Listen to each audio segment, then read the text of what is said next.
अतीक अहमद और आप मेरा YouTube channel study with Atiq Ahmad देख रहे हैं। डियर स्टूडेंट्स, हम पीपीएससी और एफपीएससी या किसी भी जॉब एग्ज़ाम में वर्ल्ड ज्योग्राफी से रिलेटेड आने वाले तमाम एमसीक्यूज़ को डिटेल से डिस्कस करने के लिए वर्ल्ड ज्योग्राफी की एक सीरीज़ स्टार्ट कर रहे हैं। स्टूडेंट्स, वीडियो स्टार्ट करने से पहले आपसे रिक्वेस्ट है कि आप हमारे यूट्यूब चैनल को सब्सक्राइब करें ताकि आने वाली तमाम वीडियोज़ आप तक पहुँचते रहें।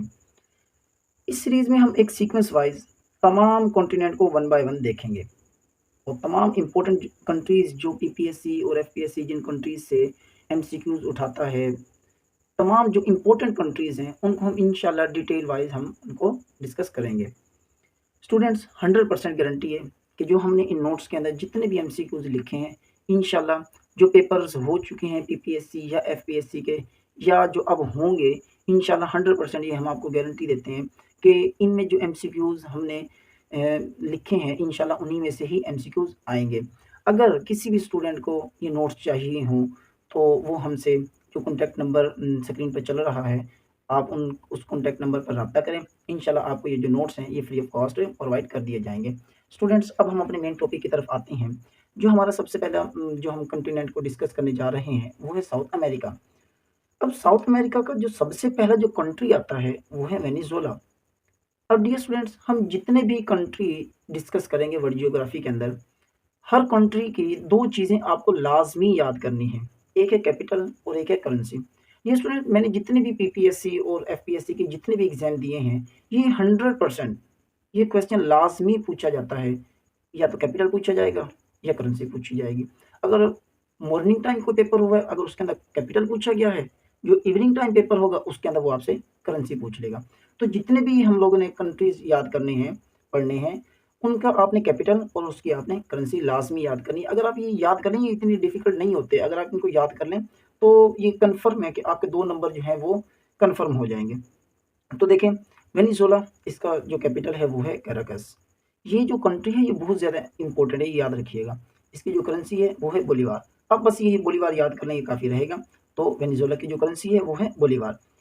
अच्छा, वेनेज़ुएला के अंदर कुछ वर्ल्ड रिकॉर्ड्स भी हैं। सबसे पहला जो वर्ल्ड रिकॉर्ड है वो है वाटरफॉल्स। वाटरफॉल मीन कि जो ऊपर से नीचे पानी गिर रहा होता है, उसे वाटरफॉल बोलते हैं। तो इसका जो वाटरफॉल जो सबसे हाईएस्ट इन द वर्ल्ड जो वाटरफॉल है वो है एंजल फॉल। अब वो आपसे किसी तरह से भी एमसीक्यूज़ पूछ सकता है। अब ये लाज़मी नहीं है कि वो ये पूछेगा highest waterfall in the world वो कौन-सा है, एंजल फॉल। अब वो पीपीएससी दिन ब दिन जो क्वेश्चन है वो थोड़ा डिफ़िकल्ट करके पूछ रहा है। वो पूछेगा कि जो highest waterfall in the world है वो कौन से कॉन्टिनेंट में है? साउथ अमेरिका में है। या वो ये पूछ लेगा कि जो सबसे हाईएस्ट वाटरफॉल है वो कौन से कंट्री में है? वेनेज़ुएला में है। हाईएस्ट वाटरफॉल कौन-सा है? एंजल फॉल है। या वो ये भी पूछ सकता है कि जो highest waterfall in the Venezuela है, उसकी हाइट कितनी है? वो है 32-12 फीट बच्चे। उसके बाद इसके अंदर एक और वाटरफॉल है जो कि second tallest in the world है। ये एक और इसका वर्ल्ड रिकॉर्ड है, वो है क्यूकीनन। अगर हाईएस्ट में देखा जाएगा, हाइट में देखा जाएगा, तो वो है 11th नंबर पर। उसके बाद एक और वर्ल्ड रिकॉर्ड वेनेज़ुएला में है, वो है ऑयल रिज़र्वर्स। दुनिया के अंदर जो क्रूड ऑयल के जो सबसे ज़्यादा तेल के ज़खायर हैं, वो किसमें हैं? वो वेनेज़ुएला में हैं। एक एंजल फॉल और एक क्रूड ऑयल के जो रिज़र्व्स वेनेज़ुएला में पाए जाते हैं। ये अक्सर पेपर की ज़ीनत रहते हैं, ये एमसीक्यू दोनों। तो डियर स्टूडेंट्स, आपने इन दोनों को अच्छे तरीके से याद करना है। ये तो हमने याद करनी ही करनी है, कैपिटल और करेंसी। तो वेनेज़ुएला के अंदर जो एमसीक्यूज़ हैं, वो ये 2 हैं। एक एंजल फॉल, उसकी हाइट और ये कि ये हाईएस्ट इन द वर्ल्ड है, ये आपने याद करना है। दूसरा आपने याद करना है कि दुनिया के अंदर जो तेल के ज़खायर पाए जाते हैं सबसे ज़्यादा, वो किसमें है? Largest crude oil reserve in the world, वो किसमें है? वेनेज़ुएला में है। उसके बाद डियर स्टूडेंट्स एक पर्सनैलिटी है। अब पर्सनैलिटी का जो टॉपिक है वो हम अलग से डिस्कस करेंगे। अब पर्सनैलिटी, जिस कंट्री के अंदर जो पर्सनैलिटी होगी वो हमें साथ-साथ याद करनी है, ताकि वो अगर साथ-साथ याद हो जाएँगी फिर आपके लिए डिफ़िकल्ट नहीं होगा। अगर अलग से याद करेंगे तो हो सकता है फिर हमें ये भी भूल जाए कि वो कौन-सी कंट्री की पर्सनैलिटी थी। इसलिए साथ-साथ याद करेंगे तो आपके लिए आसान हो जाएगा। इसमें पर्सनैलिटी कौन-सी पाई जाती है? ह्यूगो चावेज़। ह्यूगो चावेज़ वो पूछेगा कि जो ह्यूगो चावेज़ है, वो कौन से कंट्री की पर्सनैलिटी है या वो कौन से कंट्री से बिलॉन्ग करता था, तो वो कौन से? वेनेज़ुएला। अब ये क्यों अहम है? ये वाली जो पर्सनैलिटी है, सवाल तो है ना कि ह्यूगो चावेज़ जो है ये पर्सनैलिटी क्यों सबसे ज़्यादा अहम है? वो इसलिए अहम है कि ये वेनेज़ुएला का लीडर था। लीडर भी था और दूसरा 2013 तक 1977 से लेकर 2013 तक ये इस मुल्क का, इस कंट्री का प्रेसिडेंट भी रहा। तो ये एमसीक्यू पूछे जा सकते हैं कि जो ह्यूगो चैवेज़ था उसकी डेथ कौन से सन में हुई? उसकी डेथ 2013 में हुई। ये एमसीक्यू बहुत अहम है। ये 4-5 जो एमसीक्यूज़ थे डियर स्टूडेंट्स, आपने वेनेज़ुएला के बारे में यही याद करने हैं। सेकंड कंट्री की तरफ, वो है कोलंबिया। अब कोलंबिया क्यों अहम है? मैंने आपको बताया कि हमने सिर्फ इम्पोर्टेंट कंट्रीज़ पढ़ने हैं, बट इसके जो मतलब ये जितने भी साउथ अमेरिका के अंदर जितने भी कंट्रीज़ पाए जाते हैं, ये छोटे-छोटे से कंट्रीज़ हैं, बट ये बहुत अहम हैं। तो चलते हैं, ये क्यों अहम है, ये देखते हैं। इसका कैपिटल क्या है? Bogota, DC. करेंसी क्या है? इसकी करेंसी है पेसो। अब कुछ कंट्रीज़ हैं जिनका जो नाम है उसके अलावा भी उनका कोई ना कोई नाम होगा। अब कोलंबिया का अदर नेम क्या है? वो है लैंड ऑफ कंट्रास्ट।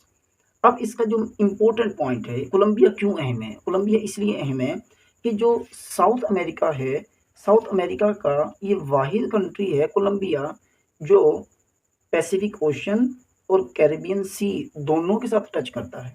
देखें, दुनिया के अंदर 5 ओशन हैं बड़े, पैसिफिक ओशन, इसके अलावा 4 और हैं। अब जो सी होता है ये किसी न किसी ओशन का हिस्सा होता है। अब देखें, जो कोलंबिया है ये पैसिफिक ओशन के साथ भी टच करता है और कैरिबियन सी के साथ भी टच करता है। स्टूडेंट्स, ये हमने 2 कंट्री, डियर स्टूडेंट्स, हमने ये 2 कंट्रीज़ साउथ अमेरिका के डिस्कस किए। बाकी जो कंट्रीज़ हैं वो वन बाय वन हम उनको भी इन डिटेल इंशाल्लाह डिस्कस करेंगे। अब हम साउथ अमेरिका के मैप को देखते हैं। अगर आप लोगों की नज़र से मैप नहीं गुजरेगा तो आपको तमाम कंट्रीज़ की जो लोकेशन है वो आपको भूल जाएगी। अब देखें, सबसे पहले हमने वेनेज़ुएला को डिस्कस किया। क्यों किया? बाकी कंट्रीज़ को भी तो कर सकते थे ना पहले डिस्कस। देखें, मैप के मुताबिक सबसे पहला जो कंट्री है वो वेनेज़ुएला है, इसलिए हमने सबसे पहले जो डिस्कस किया है वो है वेनेज़ुएला। अब सेकंड जो हमने कंट्री डिस्कस किया वो था कोलंबिया। अब देखें, मैंने जो आपको सबसे आखिर में जो मेन पॉइंट बताया वो ये बताया कि कोलंबिया साउथ अमेरिका के अंदर वाहिद कंट्री है जो, ये सारे के सारे पैसिफिक ओशन, ये सारा, ये देखें, ये लिखा हुआ पैसिफिक ओशन और ये लिखा हुआ है कैरिबियन सी। ये वाहिद कंट्री है जो यहाँ पर मौजूद है। अब देखें, ये कोलंबिया पैसिफिक ओशन और कैरिबियन सी दोनों के साथ टच कर रहा है। ये स्टूडेंट्स, हमने ये 2 कंट्रीज़ साउथ अमेरिका के डिस्कस किए। थर्ड कंट्री जो है वो है एक्वाडोर। अब एक्वाडोर की जो कैपिटल है वो है क्विटो और इसकी जो करेंसी है वो है यूएस डॉलर। हम जो भी कंट्री डिस्कस कर रहे हैं हम उसका कैपिटल और करेंसी ये लाजमी हमने याद करनी है। यहाँ से हमारे 2 नंबर जो हैं वो कंप्लीट हो जाएंगे। अब क्विटो जो एक्वाडोर का कैपिटल है उसका सेकंड नेम क्या है, ये अक्सर पूछा जाता है। वो है सिटी ऑफ एटर्नल स्प्रिंग। इसके बाद क्विटो के अंदर एक विकीलीक्स आई थी 2006 के अंदर। ये पूछा जाएगा कि विकीलीक्स कब आई थी? 2006 के अंदर। अब ये विकीलीक्स में था क्या? जिस तरह से 2017 के अंदर नवाज शरीफ साहब के बारे में एक केस आया था पनामा लीक्स, इसी तरह ये एक विकीलीक्स आई थी। इसमें हुआ कुछ यूँ था कि जो दुनिया के बड़े-बड़े लीडर्स हैं उनकी कुछ ऑडियोज़ जो थी वो लीक्स हो गई थी। अच्छा, तो इसका जो फाउंडर था वो है जूलियन। अब पूछा जाएगा who was the founder of WikiLeaks? वो है जूलियन। अब आपने इक्वाडोर के बारे में सिर्फ ये 4 एमसीक्यूज़ याद करने हैं, इसके अलावा आपने कोई एमसीक्यूज़ इसका याद नहीं करना। अब हम चलते हैं फोर्थ कंट्री की तरफ। फोर्थ कंट्री इसका मोस्ट इम्पोर्टेंट है, वो है पेरू। अब पेरू का जो कैपिटल है वो है लीमा और इसकी जो करेंसी है वो है सोल। अब इसके बारे में जो एमसीक्यू मेन इम्पोर्टेंट है वो हैं कि where bushing dam is located. Bushing dam जो है वो पेरू में, अक्सर ये एमसीक्यूज़ पीपीएससी की ज़ीनत रहते हैं। इसके बाद आता है जी मेन इसका एमसीक्यू वो है टिटिकाका। अब वो पूछेगा कि दुनिया की जो हाईएस्ट लेक है वो कौन सी है? वो है टिटिकाका। या वो ये पूछेगा कि जो दुनिया की हाईएस्ट जो लेक है वो कौन से कॉन्टिनेंट में पाई जाती है? वो है साउथ अमेरिका। कौन से कंट्री में पाई जाती है? वो है पेरू। और साथ में इसके हमसे हाइट भी पूछेगा, वो है 3810 मीटर। अच्छा, इसके अंदर एक सिविलाइजेशन पाई जाती है, वो है इनका सिविलाइजेशन। और दुनिया के अंदर 7 बड़े अजूबे हैं, वंडर्स। तो एक जो अजूबा है, एक जो वंडर है वो है पेरू के अंदर, वो है माचू पिचू। तो ये 4 एमसीक्यूज़ इसके मेन एमसीक्यूज़ हैं। अच्छा, यहाँ पर एक इम्पोर्टेंट पॉइंट है, Titicaca is the highest lake in the world located in Peru, जो कि हम ऑलरेडी डिस्कस कर चुके हैं। अब इसका जो 5th कंट्री है वो है ब्राज़ील। अब ब्राज़ील कैपिटल इसका है जी ब्राज़ीलिया, करेंसी इसकी क्या है वो है रियाल। अब हम चलते हैं कि जो दुनिया का जो ये कंट्री ब्राज़ील है, इसका अदर नेम क्या है वो है लंग्स ऑफ वर्ल्ड। मीन कि हम ब्राज़ील को दुनिया के फेफड़े जो हैं ये नाम देते हैं। ये क्यों कहा जाता है इसको लंग्स ऑफ वर्ल्ड? क्योंकि जो दुनिया का सबसे बड़ा जंगल है, लार्जेस्ट फॉरेस्ट जो है दुनिया का, वो कौन सा है? वो अमेज़न है और वो ब्राज़ील के अंदर ही पाया जाता है। तो कहा जाता है कि दुनिया के अंदर तकरीबन 80% जो ऑक्सीजन है, वो ब्राज़ील के अंदर जो अमेज़न फॉरेस्ट है, वहाँ से मिल रही है ऑक्सीजन। तो इसका जो एक और नेम है वो है कॉफ़ी पार्ट ऑफ वर्ल्ड। एक और वंडर जिस तरह से हमने पेरू के अंदर वंडर पढ़ा, इसी तरह से एक जो वंडर है वो है ब्राज़ील के अंदर, वो है क्रिस दी रिडीमर। ये 2 हम लोगों ने वंडर्स पढ़ लिए। हाँ, वंडर्स का एक अलग से भी लेक्चर होगा जिसके अंदर साथ के साथ वंडर डिस्कस किए जाएँगे कि वो कहाँ-कहाँ पर पाए जाते हैं, उनका नेम क्या है, ये सारे हम लोग एक सेपरेट लेक्चर होगा उसके अंदर हम इनको डिस्कस करेंगे। अच्छा, इसके अंदर एक सी पोर्ट है, वो है जी रियो डी जनेरो, ये आपने याद करनी है। इसके बाद एक इसके अंदर इज़लैंड है, प्राया डो कैसिनो बीच है, जिसकी वो लेंथ पूछता है अक्सर, वो है 150 माइल्स। अब इसके कुछ मेन पॉइंट्स हैं ब्राज़ील के बारे में। सबसे पहले जो पॉइंट है वो है Copacabana beach largest producer of coffee, यानी कि दुनिया के अंदर जो कॉफ़ी प्रोड्यूस की जाती है वो सबसे ज़्यादा कहाँ पर प्रोड्यूस की जाती है? वो है ब्राज़ील के अंदर, वो है Copacabana beach largest producer of coffee. उसके बाद जितने भी फुटबॉल के वो हुए वर्ल्ड कप हुए, मीन की जो फीफा वर्ल्ड कप हुए, सबसे ज़्यादा जो हाईएस्ट वो विनर है वो है ब्राज़ील। तकरीबन इसने 5 जो हैं वो वर्ल्ड कप फुटबॉल के जो हैं वो जीत रखे हैं। अच्छा, उसके बाद largest country of South America, कि साउथ अमेरिका का सबसे बड़ा कंट्री कौन सा है? वो है ब्राज़ील। तकरीबन 47%, मीन कि आप ये समझ लें कि हाफ कॉन्टिनेंट जो है वो सिर्फ ब्राज़ील के अंदर है।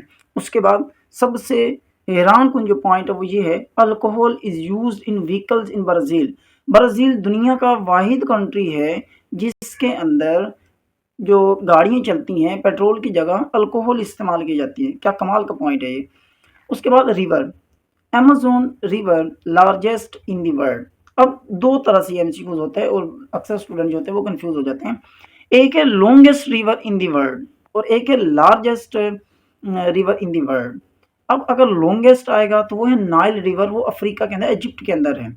अगर पूछा जाए largest river in the world by volume, वो है अमेज़न रिवर। तो ये आपने कन्फ्यूज़ नहीं होना। इसके बाद ये कुछ एमसीक्यू जो थे ब्राज़ील के बारे में वो आपने देख लिए। इसके बाद जो इसका 6th कंट्री है वो है बोलिविया। बोलिविया के अंदर भी एक वो वर्ल्ड रिकॉर्ड है। अब बोलिविया का जो कैपिटल है वो है सुक्री, करेंसी इसकी क्या है? Boliviano. City La Paz, highest capital in the world, कि दुनिया का सबसे ऊंचा कैपिटल जो है वो है लापज सिटी। उसकी हाइट कितनी है? 3880 मीटर। अब इसके अंदर वो ये पूछेगा कि लापस जो सिटी है वो कौन सी माउंटेन रेंज के अंदर है? वो है एंडीज माउंटेन रेंज। अच्छा, इसके बारे में एक एमसीक्यू ये है कि दुनिया की जो लॉन्गेस्ट रेंज है माउंटेन रेंज, वो कौन सी है? वो है एंडीज माउंटेन रेंज। तो ये मोस्ट इंपॉर्टेंट एमसीक्यू है, ये आपने याद करना है। अच्छा, ये मत सोचिएगा कि जो एंडीज माउंटेन रेंज है ये सिर्फ बोलिविया के अंदर है, नहीं, ये बोलिविया के अंदर नहीं है, ये पूरे मीन के इस कॉन्टिनेंट के अंदर है। लेकिन ये जो लापस सिटी है ये एंडीज माउंटेन रेंज के अंदर पाया जाता है। उसके बाद इसका जो 7th कंट्री है वो है गुयाना।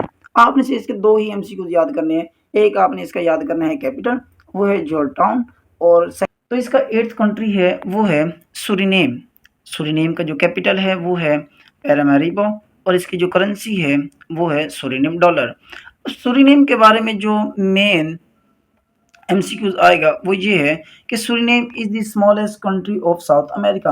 अगर लार्जेस्ट कंट्री के बारे में पूछेगा तो वो है ब्राज़ील, अगर स्मॉलेस्ट कंट्री के बारे में पूछेगा तो वो है सूरीनेम। अब 9th कंट्री जो है वो है पैराग्वे। अब पैराग्वे का जो कैपिटल है वो है असनकियोन और जिसकी करेंसी है वो है ग्योरानी। अब पैराग्वे के बारे में जो मोस्ट इंपॉर्टेंट एमसीक्यूज है वो है प्राना रिवर। अब Parana river is the second largest river of South America. अगर फर्स्ट लार्जेस्ट रिवर पूछेगा तो वो है अमेज़न रिवर और वो कहाँ पर लोकेट करता है, वो है ब्राज़ील में। और जो सेकंड लार्जेस्ट रिवर है वो है paraná, वो कहाँ पर लोकेट करता है, वो लोकेट करता है पैराग्वाय में। अब इसके बाद आता है 10th कंट्री। 10th कंट्री कौन सा है, यूरुग्वाय। अब यूरुग्वाय के बारे में काफ़ी मेन एमसीक्यूज हैं, वो देखते हैं। सबसे पहले इसका कैपिटल क्या है, वो है मोंटेवीडियो और जो इसकी करेंसी है वो है पेसो। अब मोस्ट इम्पोर्टेंट जो एमसीक्यूज हैं वो है फीफा के बारे में।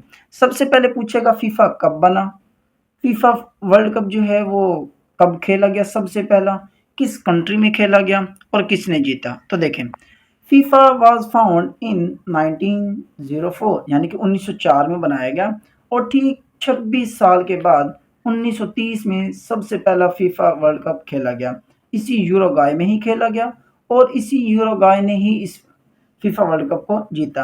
तो ये 4 एमसीक्यूज हैं कि फीफा कब बना, फीफा वर्ल्ड कप कब खेला गया। वो ये भी पूछ सकता है कि फीफा बनने के बाद कितने सालों के बाद पहला फीफा वर्ल्ड कप हुआ, तो वो 26 साल बाद। कौन से कंट्री में खेला गया, यूरुग्वाय में खेला गया। और कौन से कंट्री ने जीता, इसी कंट्री यूरुग्वाय ने ही जीता। अब इसके बाद 11th कंट्री है अर्जेंटीना। अर्जेंटीना का जो सबसे पहले जो हम देखेंगे कैपिटल वो है ब्यूनोस एयर्स। अब वो इसका मीनिंग भी पूछता है, इसका मीनिंग है फेवरेबल विंड्स। अब इसकी जो करेंसी है वो है पेसो। अब देखें, अर्जेंटीना की करेंसी भी पेसो और यूरुग्वाय की करेंसी भी पेसो। अब अर्जेंटीना ने किस कंट्री से और कब आज़ादी हासिल की। अर्जेंटीना ने जो इंडिपेंडेंस मीन की आज़ादी हासिल की वो है फ्रॉम स्पेन 1957 1957 में अर्जेंटीना ने स्पेन से आज़ादी हासिल की। अब इसके बाद अर्जेंटीना के अंदर एक आइलैंड है, वो है फॉल्क आइलैंड। अब जो फॉल्क आइलैंड है ना, ये एक डिस्प्यूटेड एरिया है। जिस तरह से पाकिस्तान और इंडिया के दरमियान कश्मीर एक डिस्प्यूटेड एरिया है, इसी तरह फॉल्कलैंड आइलैंड जो है ये डिस्प्यूट है यूके और अर्जेंटीना के अंदर। अब इसके बाद जिस तरह से पाकिस्तान और इंडिया के दरमियान कश्मीर की वजह से कुछ जंगें हो चुकी हैं, इसी तरह यूके और अर्जेंटीना के दरमियान फॉल्कलैंड की वजह से एक जंग हुई जिसे बोलते हैं फॉल्कलैंड वार। ये कब हुई, 1982 1982 में फॉल्कलैंड जो वार हुई, जंग हुई, ये यूके और अर्जेंटीना के दरमियान लड़ी गई। अब इसके बाद एक पर्सनैलिटी है, जिस तरह से हम लोगों ने वेनेजुएला के अंदर एक पर्सनैलिटी देखी, उसके बाद एक्वाडोर के अंदर एक पर्सनैलिटी देखी। अब इसी तरह हम लोग अर्जेंटीना में एक पर्सनैलिटी को देखेंगे, वो है ची अर्नेस्टो। अब ची अर्नेस्टो कहाँ पर पैदा हुआ, ये अर्जेंटीना में ही पैदा हुआ। अब इसका ओहदा क्या था, he was former minister of industries of Cuba. अब देखें, पैदा ये अर्जेंटीना में हुआ और क्यूबा के अंदर इंडस्ट्रीज का फॉर्मर मिनिस्टर था। अब उसके बाद by profession he was physician. और ये कब मरा, he was died by CIA in Bolivia in 1967। अब इसी एक लाइन के अंदर देखें 3 MCQs हैं कि ची अर्नेस्टो को किसने मारा, CIA एजेंसी ने मारा, कहाँ पर मारा, बोलीविया कंट्री के अंदर, और कब, 1967 के अंदर।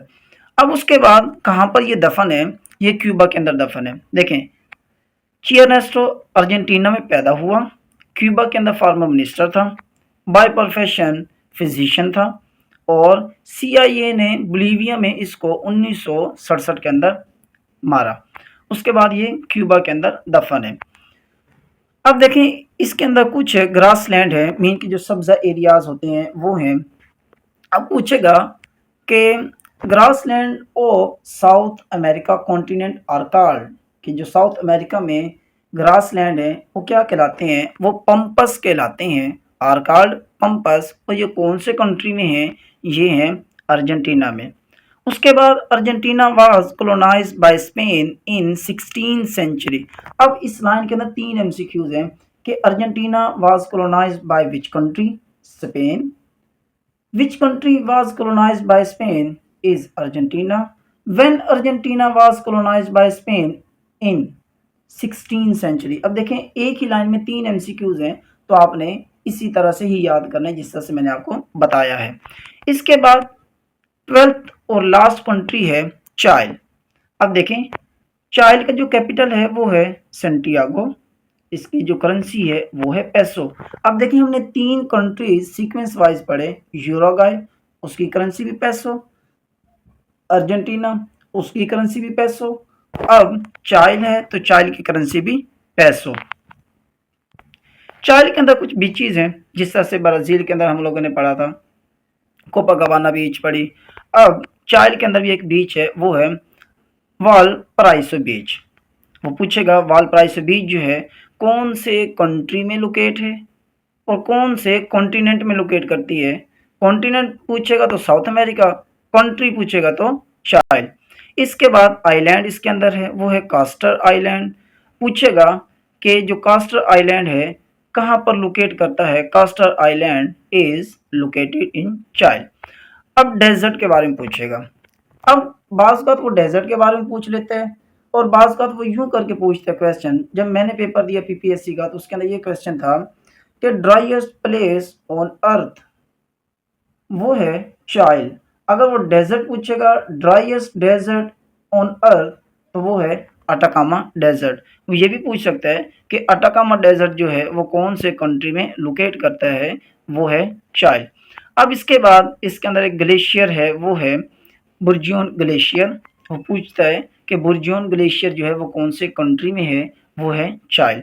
अब इसके बाद मेन पॉइंट जो है वो है लार्जेस्ट प्रोड्यूसर ऑफ कॉपर, कि दुनिया के अंदर सबसे ज़्यादा जो कॉपर प्रोड्यूस करने वाला कंट्री है वो है चाइल। और उसके बाद वर्ल्ड्स टॉलेस्ट एक्टिव वोल्केनो इन चाइल अर्जेंटीना बॉर्डर, के दुनिया के अंदर जो वर्ल्ड टॉलेस्ट एक्टिव वोल्केनो है वो कहाँ पर है, वो चाइल अर्जेंटीना बॉर्डर पर है। साउथ अमेरिका का जो सेकंड नेम है वो है बर्ड कॉन्टिनेंट, और ये इसका मोस्ट इम्पोर्टेंट एमसीक्यूज है जो अक्सर पेपर में पूछा जाता है कि which continent is called bird continent, तो स्टूडेंट्स वो है साउथ अमेरिका कॉन्टिनेंट। तो अगर कंट्रीज़ की बात करें तो देखें स्टूडेंट्स, आपने 3 लेक्चर्स पढ़े थे, उनके अंदर आप लोगों ने 12 कंट्रीज़ को पढ़ा। तो total number of countries in South America continent are 12। अगर एरिया की बात करेंगे तो एरिया वाइज जो साउथ अमेरिका कॉन्टिनेंट है वो है 4th नंबर पर। अगर पॉपुलेशन वाइज की बात करेंगे तो वो होगा 5th number. Area wise 4th number और पॉपुलेशन वाइज 5th नंबर। अगर हम लोग देखें कि साउथ अमेरिका का वो कौन सा सिटी है जो सबसे बड़ा है, largest city by area wise, वो है साओ पाउलो। तो वो किस में है, ब्राज़ील कंट्री के अंदर एग्जिस्ट करता है। अगर लार्जेस्ट सिटी बाय पॉपुलेशन देखेंगे तो वो भी साओ पाउलो है, वो भी ब्राज़ील में ही है।